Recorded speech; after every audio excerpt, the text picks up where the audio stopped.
Whether or not the world's wealthiest countries should promise not to pay ransoms to terrorist kidnappers formed part of the discussions about international security Friday as G20 meetings got underway in Germany.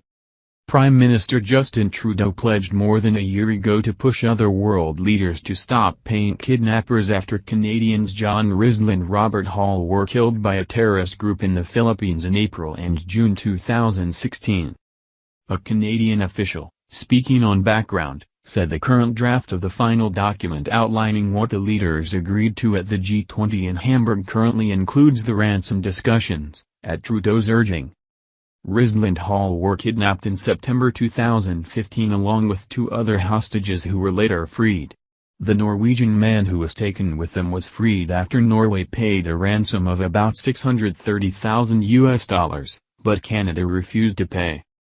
Trudeau repeated the oft-heard Canadian claim, including from his predecessor Stephen Harper, that Canada does not pay ransom because it funds terrorist activity and encourages further kidnappings. There has been language about ransom payments in the G20 communiques in both 2015 and 2016, but neither summit resulted in a full pledge not to pay them at all.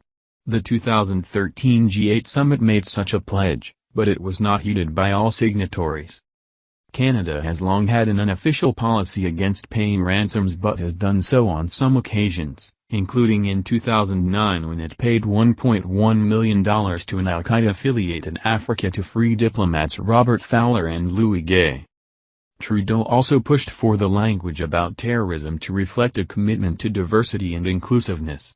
Officials wouldn't further explain that component, but it comes as Trump finally gets to impose at least part of his ban on travelers from the 6 mainly Muslim countries in the guise of national security. Trudeau has never publicly criticized Trump for the ban, although he did tweet shortly after it first came to light, promising that Canada would remain open to all refugees regardless of their faith. Trump was at the table during the security discussions, which also focused on combating the threat posed by the militant Islamic State group. Indian Prime Minister Narendra Modi told Trudeau at the start of a bilateral meeting Friday that he was very happy to hear Trudeau's interventions in the terrorism discussions and would be backing him all the way. The wavelength was the same, yours and mine, Modi told Trudeau in Hindi. Trump was also pushed on his position on climate change and the Paris Agreement. Foreign Affairs Minister Chrystia Freeland, who is attending the meeting with Trudeau, said the U.S. position on that issue was no surprise, nor was it expected to change. In May, Trump made good on a campaign promise to withdraw the U.S. from the Paris Climate Change Agreement. He was already the only non-Paris supporter at the G7 meeting in May, and German Chancellor Angela Merkel is trying to construct a 19-to-1 scenario in the communiqué that will be made public Saturday.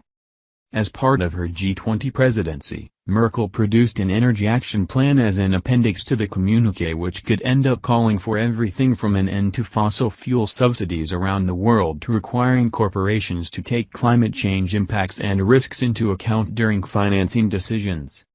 Merkel had a one-on-one with Trudeau early Friday where much of the discussion focused on strategies to get as many countries as possible on board the climate change action train. Whether she will get everyone but Trump on her side may depend on Russian President Vladimir Putin. He met privately with Trump on Friday, a much-anticipated meeting given long-standing allegations of Russian meddling in the U.S. election and of collusion with Russia by American officials. That meeting, which lasted more than 2 hours, included Trump pressing Putin on the election issue, as well as discussions about Russia's presence in Ukraine and the conflict in Syria. Their meeting came at the same time as the afternoon climate change discussion session, which angered German officials. Russia is one of the countries observers fear may be weakening its resolve on its Paris commitments in the wake of Trump's decision to withdraw. Russia is not among the 152 countries who have so far ratified the accord. Trudeau also met privately with French President Emmanuel Macron, where the focus was largely on climate change. He will meet Mexican President Enrique Peña Nieto on Saturday before the meeting concludes. Outside the meeting, An estimated 100,000 protesters continue demonstrating against what they consider an offensive gathering of the world's wealthiest nations, which make all the decisions at the expense of disadvantaged people. Most of the protesters marched peacefully, but violence broke out repeatedly, with cars set ablaze and rocks thrown through storefront windows. The zone around the conference center where the meeting was being held was tightly guarded by thousands of police who lined the streets with cars and blocked passage with a giant water cannon.